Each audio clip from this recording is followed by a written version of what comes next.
کیا تھا کہ ہم پورے پاکستان میں جہاں جہاں اس سیلاب نے تباہی مچائی ہے، بلوچستان میں، سندھ میں، کے پی میں، پنجاب میں، گلگت بلتن میں، وہاں پر ہم انشاءاللہ یہ 25,000 روپیہ فی خاندان جو پہنچائیں گے ہر خاندان کو انشاءاللہ.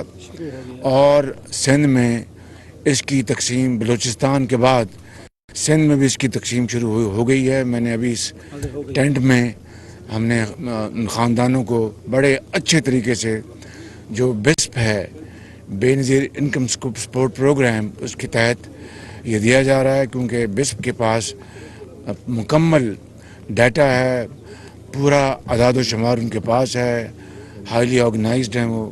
تو حکومت پاکستان نے یہ فیصلہ کیا تھا کہ یہ 38 ارب روپے کی رقم جو وفاقی حکومت اپنے خزانے سے تقسیم کرے گی ان خاندانوں کو پورے پاکستان میں 25,000 روپیہ فی خاندان، وہ انشاءاللہ بسپ کے ذریعے ہم تقسیم کر رہے ہیں. اور اس کا بڑے اچھے انداز میں یہ تقسیم کا نظام چل رہا ہے.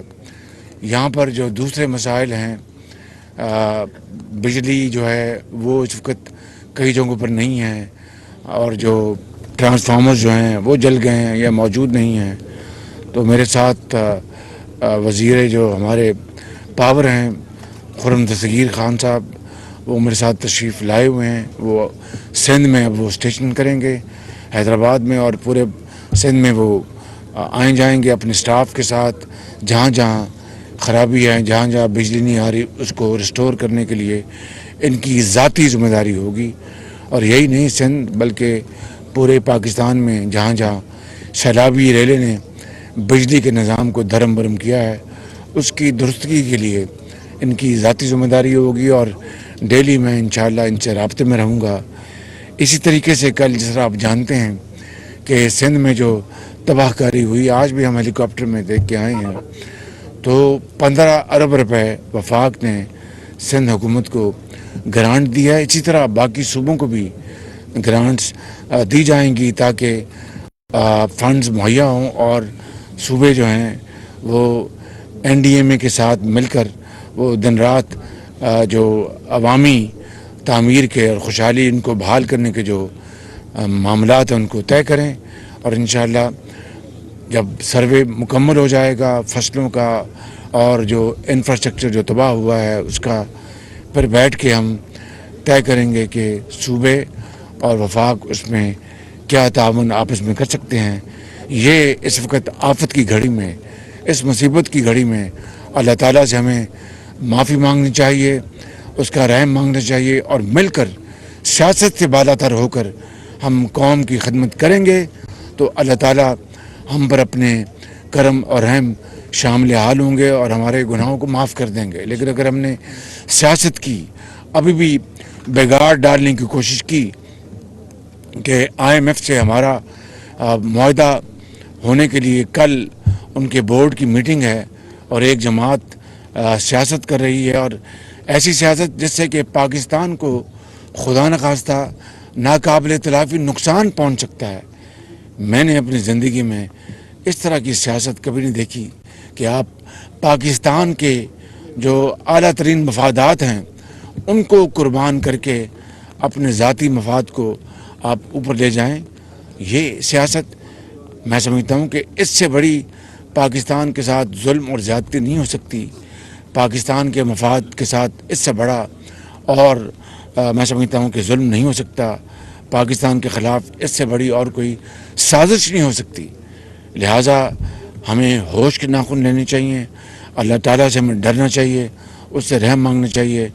مجھ سمیت ہم سب کو رب ذوالجلال کے حضور جھکنا چاہیے اور اس سے معافی مانگ کر ہمیں اس ملک کے عوام کی خدمت کے لیے اپنے آپ کو وقف کرنا ہوگا.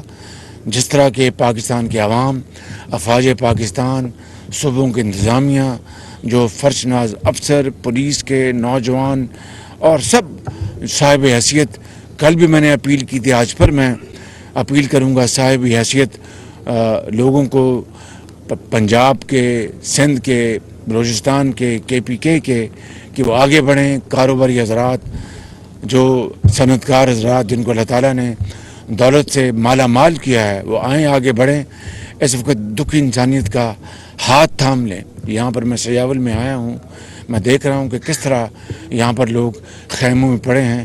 میں سجاول کی انتظامیہ کو بھی مبارکباد پیش کرنا چاہتا ہوں. یہاں پر پاکستان نیوی کے دستے موجود ہیں اور وہ مجھے انہوں نے بریفنگ دی ہے کس طرح وہ دن رات یہاں پر عوام کی خدمت کے لیے موجود ہیں. اور افواج پاکستان کی یونٹس کل کالام میں، دھیر میں، سوات میں بے پناہ بارشی ریلی سے تباہی ہوئی ہے. ہوٹل تو گر گئے، کئی درجنوں جانیں وہ اللہ کو پیاری ہو گئیں. بے پناہ جانی اور مالی نقصان ہوا ہے وہاں پر افواج پاکستان کے ہیلی کاپٹرز، فوج کے افسر اور جوان وہ دن رات لوگوں کو محفوظ جگہوں پر پہنچا رہے ہیں. کے پی کی انتظامیہ اس میں اپنا فرض ادا کر رہی ہے اور ریسکیو جو ایجنسیز ہیں وہ اپنا فرض ادا کر رہی ہیں. اب یہ ریلا جو ہے وہ آگے بڑھ رہا ہے اور یہ آگے جا کر یہ نوشہرہ میں اس کا اپنا، میں سمجھتا ہوں کہ ہمیں اس کے لیے پوری الرٹنس دکھانی ہوگی اور اللہ سے دعا کرنی ہوگی کہ یہ ریلا جو ہے آگے بڑھے گا، ہمارا جو اریگیشن سسٹم ہے وہ نقصان سے بچ جائے. منڈا ڈیم میں بھی اس ریلے نے بڑی تباہی مچائی، 1/3 اسٹرکچر کو بہا کر لے گیا ہے. تو میں سمجھتا ہوں کہ اس حوالے سے وہاں پر بہت ہی ہمیں الرٹ رہنا ہوگا. انتظامیہ کو، پولیس کو، سب کو مل کر ہمیں کام کرنا ہوگا. اللہ تعالیٰ پاکستان کے اوپر اپنا فضل کرے، اپنا رحم کرے اور انشاءاللہ اگر ہم مل کر ہم اپنی تمام قوتوں کو مجتمع کریں گے تو انشاءاللہ ہم اس چیلنج سے ہم کامیابی سے اللہ تعالیٰ ہمیں نکال دے گا. خدا تعالیٰ ہم سب کا حامی و ناصر ہو اور پاکستان کے عوام کی خیر ہو. انشاءاللہ پاکستان ضرور اس چیلنج سے نکل کر ترقی کی راہ پر گامزن ہوگا. اللہ تعالیٰ پاکستان کو ہمیشہ کے لیے آباد رکھے. بہت شکریہ آپ کا.